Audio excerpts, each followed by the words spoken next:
Good evening, ladies and gentlemen, and welcome to the Resistance. We're going to take a look at three different stocks today. First and foremost is AUB, our swing stock.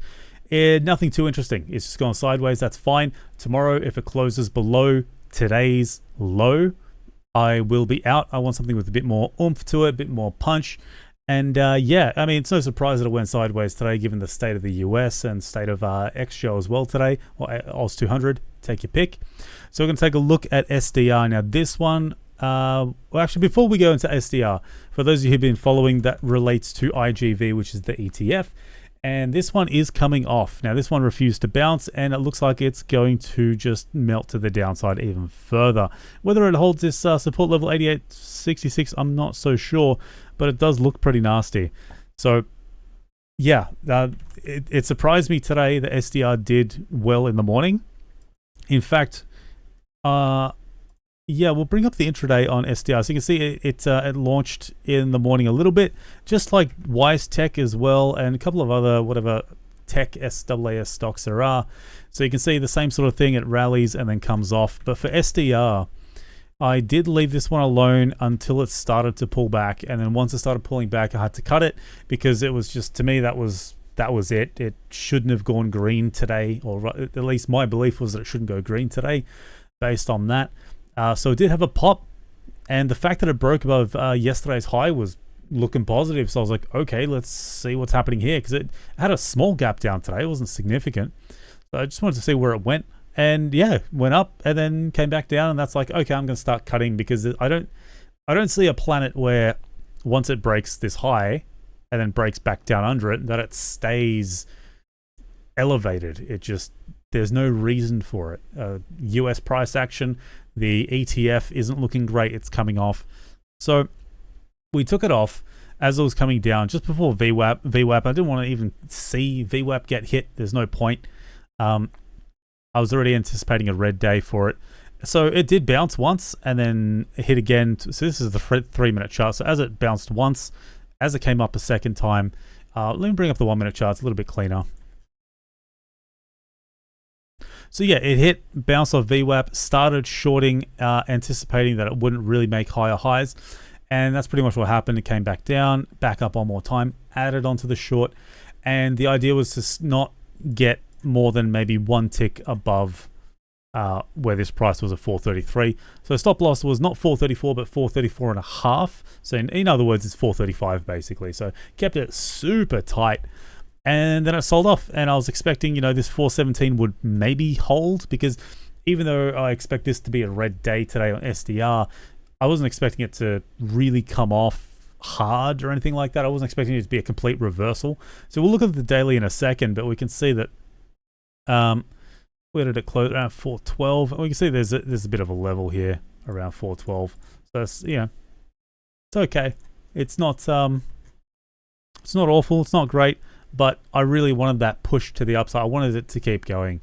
So again, we had that huge 10% move. And again, this is why I cut. This is part of the reason why I cut.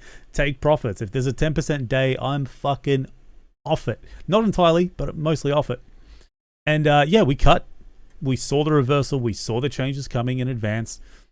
Got a really good opportunity by the ASX to get out at a good price, and then allow us to short as well. And we didn't take much off a short. Like, this isn't some kind of massive position. We're not like shorting at a few 100,000 shares or anything crazy. Like, we're just making, maybe a grand or two on that, and that's it. It's fine. It's just a little bit of pocket change for the day. It's a really nice day, really clean, as expected. And yeah, that's pretty much it for the SDR. That we'll get back on it most likely if there is a green day or a sideways day in the US. Probably pick this up around $4 again, and then see where she goes from there. So we're going to take a look at BDX, which is the 150% mover today. This one I didn't. So I guess we'll go into the daily chart first. So there's a bit of a trend, because it's a biotech stock, right? A biomed, if you will. So every time it launches, it pulls back, rallies a second time. At least when it has good news on high volume. In this case, it did just rally and dump, okay, so not every time, just on one occasion. That's not uncommon, by the way, is to rally, dump for 2 days and then rally again for the third day.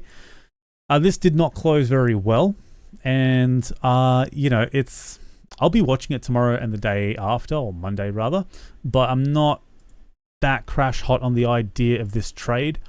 So this was my SDR tweet, by the way, throughout the day where I closed the position and shorted it. That was for SDR. So this is BDX. I talked about how it had 23 positive test cases from 450 samples and hitting 91% sensitivity. So that information's great. That's kind of what got me to buy in later in the day. To give you guys some reference, back in the day, mostly because I don't want to talk about 2020 and 2021 and most of 2022, because things that happened there aren't normal. We had like a hyperactive market where things were heavily sold off, and there was just any excuse to go long was basically the modus operandi for trading stocks back then. So yeah, look, there was some biomed news announcements back then that were good, but it's not a good reference point. So pre-2020, if you got sensitivity of like 95% plus and specificity of 98% or 95% plus, you were onto just a monster stock. You know, assuming this wasn't animal lab studies or anything like that. If this was human trials, if it had 95% sensitivity and specificity, and if you had a large number of people on the trial, usually like in the hundreds, then you would have an absolute fucking monster mover. You'd have something like a 10 bagger, 12 bagger. It would just be really big. So in this case, what we have is we have really good sensitivity at 91%. We have fairly low liquidity as well, like in the last year or two. Low shares on issue as well. We have, what else? Human trials, so human studies. And unfortunately, the sample size is a bit small. So I would rate this like a 7, maybe 7.5 out of 10 in terms of biomed news, which is really good. Most biomeds, you know, lab studies with animals, in vitro, in test tubes, basically. And they're like 3 out of 10, and most of them actually sell off on these kinds of announcements. But this one is actually quite solid.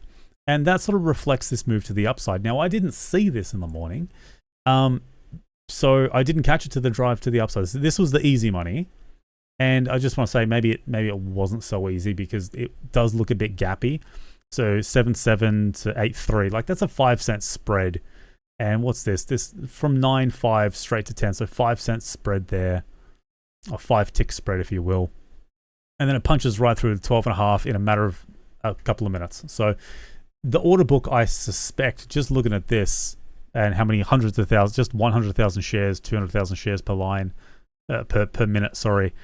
It would have been fairly illiquid, fairly difficult to trade, because if you market bought, you really don't know where the top is, and you risk losing 5, 6, 7 ticks, you know, if it starts going against you. So it is one of those things where you could possibly scale in, where you market buy, you wait for price action, market buy, instead of just having one big hit. So that's maybe one way to approach these low share stocks, because it is fairly uncomfortable to trade. I don't want to call that easy money, because it's definitely not. So it punches to 14, pulls back, rallies one more time, pulls back, and here I bought at 12 as it was coming back up. Closed it at 12 as well. Not so exciting, break even. I was looking around this area and then at VWAP, and I was like, okay, if this goes sideways, because it's, you know, if it holds VWAP at 11, that's fine. Holding 10 is a bit iffy because it's below VWAP. You don't really want that. So holding VWAP at 11 or higher, the longer it goes sideways, the better for the stock, typically. So pump, consolidate style setup on bullish news where this thing is up 130%, 140%, whatever it was. So what's interesting is that we ended up with this volume spike and a little bit of follow through, and then nothing. It just kind of completely rugs it, and it like just goes to the shitter. It's unbelievable. I did not expect that from a 1 million buy. I was expecting way more price action, and that's why I thought when it was coming back down into the afternoon, I was like, okay, I'll try and pick some up at 9.2, 9.3. Like, I'm talking peanuts, by the way, just to get a starter. And then nothing really happened. It dipped. And that's where I pulled out this tweet that, I'm dip buying into the 8s and low 9s. So ended up getting the 8s and low 9s. But then on the drive up, there was a really interesting price action that happened around here. So nothing was really happening, and then all of a sudden there was a wipe of, what was it? It was 8.9 and 9 cents got wiped with, I think it was 100,000, 120,000 shares or something like that. Nothing too exciting, but it was good at the time because the liquidity was just dead in the water. So it was nice to see a bit of bullish momentum. But then what happened was there were big orders. I think there was a 400k order and a 200k order or something like that on the bid, but they weren't lifting the offer. It's like, in order for me to make money, I need people to lift the fucking offer, just push the stock up. So there were these tiny orders coming in, 20,000, 30,000 shares. It's like $2,000, $3,000, something like that. So I ended up cutting it on its way up because there was nothing really substantive there. So it was just a few $100, just a bit of pocket change on this one. We're not hitting anything massive. We're not hitting big numbers on trades like this. I'm just giving you an insight into what I was thinking at the time. I did want a close around 10 cents, which it was trending up to. It looked like it was going to be a 10-cent close into auction, but it's just the big orders were not coming in. Usually you get hour of power, sorry. And worst case scenario, the last half hour is when the liquidity really kicks into gear, but we just weren't seeing it. So it was like these small orders were pushing. It's like, all right, I'll make my 5% on this. And it's just like, I'll cut it. I really did want to hold it overnight, but the volumes, the bids just didn't keep pushing. And you can see there was a big sell right beforehand at 9.1 for 250k shares. And yeah, that's what I mean. It's like the bids were just sitting here. I'll watch it tomorrow. In the first maybe 10 minutes, it should move in the first 5 to 10 minutes. And if it doesn't, then it might move later at like 11 o'clock or something like that. That's what I'd expect. This is going to be sitting on the corner of my screen, by the way. So I'm going to be watching it, but I don't have high hopes for a chart that looks like this. I mean, the volume is so sick. It's double the previous. And I actually do like the announcement. I'm not going to lie. I like the announcement. Historically, these really top tier announcements from biomeds, and this isn't top tier, by the way. This is like I said, 7.5. But those 9 out of 10 plus would get to 100 mil market cap comfortably. So what do we close at? Something around 30 mil, around 34 mil market cap today. So, I could see it getting to 50, 60 mil again, which would be maybe roughly double this. So I was hoping to see 18 cents on this earlier in the day, but it didn't quite get there. So 18 that'd be nice. That'd retest a nice level on the chart. So I think market cap wise, if anything happens, I would target 18. That's kind of my level, what I would want to see. Does it get there? Yeah, I'm a bit iffy. It didn't really close strong. I really wanted 10 plus, and even then, it's not the best looking chart, not the best looking close.